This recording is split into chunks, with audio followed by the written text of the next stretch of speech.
Good afternoon, everybody. Thank you for attending. It is 12:15. We'll get started with this edition of Wellness Wednesday, and the topic for today is sugar and health, finding the sweet spot. So the disclaimer, this information is provided to increase your awareness. It is not intended to be medical advice. If you believe that you may have medical conditions or specific questions regarding your health, please see your physician. So again, welcome to Wellness Wednesday. In today's presentation, we will discuss sugar, defining what it is and the different types and forms it may come in. We will then be able to discuss the way our sugar consumption can impact our health and our lifestyle. And finally, we'll talk about different ways to practice mindfulness when it comes to eating sugar and how we can reduce our intake in a healthy way. So, before we explore sugar's impact on our health and discuss various strategies to reduce its consumption, it's essential to first understand the fundamentals of sugar. So, what is sugar? Sugar is a carbohydrate that provides energy to the body. It comes in two types. There are simple sugars and complex sugars. Simple sugars are rapidly digested and absorbed and can cause a quick rise in blood sugar levels. Examples of simple sugars are fructose, glucose, and galactose. Complex sugars can take longer for our body to digest. This results in a more gradual increase in blood sugar. There are two types of sugar are natural sugars and added sugars. So foods with natural sugars contain important ingredients like antioxidants, fiber, and vitamins. Added sugars come in many forms and are often found in our more processed foods. Examples of foods that natural sugars can be found in are fruits and vegetables, dairy products, whole grains, and even foods like nuts, seeds, and the legume family, such as beans. The added sugars can be examples of like sugary beverages, candies, dessert, sweets, anything that might have sugar or areas where you add sugar to make the product that you're eating sweeter. So next we'll talk about sugar substitutes. So with sugar substitutes, there are artificial sweeteners and sugar alcohols. These are generally safe in moderation and can be used as a short-term way to cut back on regular sugar. Just as with regular sugar, though, it's best to limit consumption of sugar substitutes when you can. Use it in moderation. So artificial sweeteners are synthetic substitutes that provide sweetness without the calories. Examples of this could be aspartame, sucralose, saccharin, and stevia. These can be used to control blood sugars and control weight. Some pros are also that the zero to low sugar and they do not raise blood sugar levels. With the sugar alcohols, they're naturally occurring or synthetic compounds that resemble sugar but have fewer calories. They are widely used in sugar-free and low-calorie products like ice cream, desserts, candies, and gum. Some of the common types are xylitol, erythritol, mannitol, and sorbitol. The pros of these are they lower calorie content in sugar, and they also have less impact on blood sugars. Cons are they can cause digestive issues, causing potentially bloating or diarrhea when consumed in large amounts. Another con is they're not as sweet as sugar. There are ongoing studies about these types of artificial sweeteners. The role of sugar in the body. So sugar provides an energy source. So your body breaks down the glucose and uses it as energy or stores it as energy. The glucose is absorbed in the bloodstream, and this provides the energy for our cells. It also deals with blood sugar regulation, and our body regulates blood sugar using the hormone insulin, and insulin helps transport glucose from the blood to the cells. Glucose is not immediately used by the body for energy always. It is sometimes stored in the liver and in muscles as glycogen. Next, we have a trivia question. How many teaspoons of added sugar does the average American adult consume in one day? I'll give you a few seconds to think about the answer.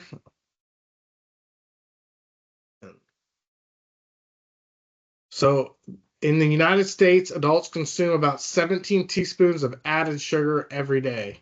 That is 2 to 3 times the recommended allowance. Most of this comes from processed and prepared foods.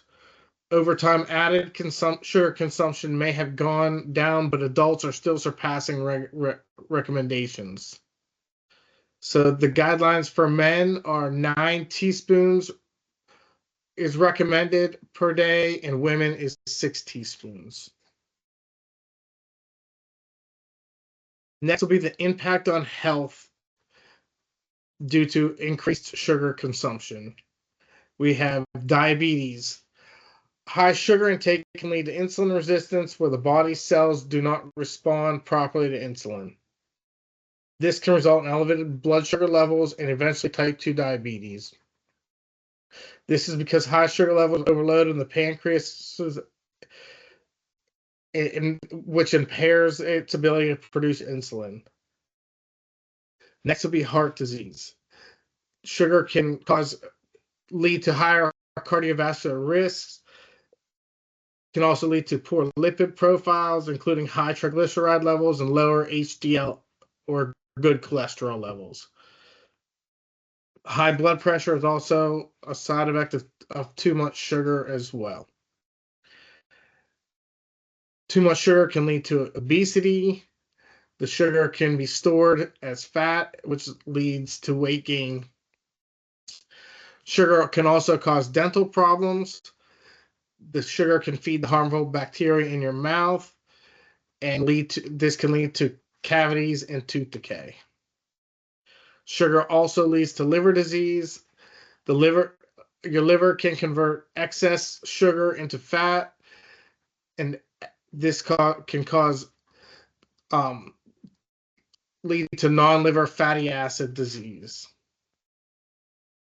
Non-alcohol fatty acid liver disease, I apologize. Next will be tips to reduce intake. Sugar can be sneaky and hide in some of our favorite food and beverages and even dressings and sauces. So you can read labels. Check the labels, understand what is in the food, and continuously check to see if you're getting the added sugar that you might not know about. Next, you can cut back on sugary drinks. So many drinks contain sugar or artificial sweeteners. It's best to just try to stick to water or beverages that do not contain sugar. Next would be to choose whole foods. Fruits, vegetables, whole grains are good food choices to choose. They often contain the natural sugars that you would need for your body. You can limit processed foods, which is often contains added sugars. And next would be to modify recipes. Cut the amount of sugar your recipe calls by 1/4 or 1/3. Odds are you might not even notice this within the final product. And the last one would be flavor substitution. So use spices and extracts to add flavor. Try different recipes that opt in healthy alternatives to sugar. Spices like cinnamon, ginger, cloves, nutmeg, and vanilla can add sweetness to your recipe. You can substitute things like applesauce or natural applesauce or non-sweetened yogurt for certain recipes as well. The next portion will be reading a nutrition label. In 2020, the label underwent changes and now includes added sugar. So on some fruit products, you may see claims related to sugars. Here are some common terms and their meanings. Sugar-free. Less than 0.5 grams of sugar per serving would be classified as sugar-free. This contains no ingredient that is a sugar. Reduced sugar or less sugar. This would be at least 25% less sugars per serving compared to a standard serving size of the traditional variety. No sugars or without added sugars. This would mean no sugars or sugar-containing ingredient is added during processing. And low sugar, this is a term that is not defined or allowed as a claim on food labels. So next we have the total sugar for the label. This includes both added and natural sugar. The added sugar portion is the amount of sugar that was manually added to the product. And the next would be the serving size. So you can check the serving size on the label, where this label says 2/3. So if you have 2/3 of a cup, that's the amount of sugar. So if you were to have 4 servings, you're going to end up with the more added sugar.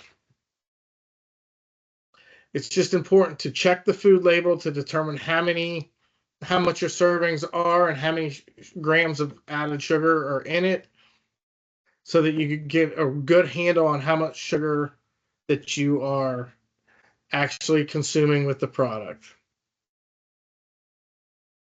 So, in addition to the list, you can look at some of the ingredients that we can put on our foods that can be classified as added sugars. Things like brown sugar, corn sweetener, corn syrup, fruit juice concentrates, high fructose corn syrup, honey, molasses, raw sugar,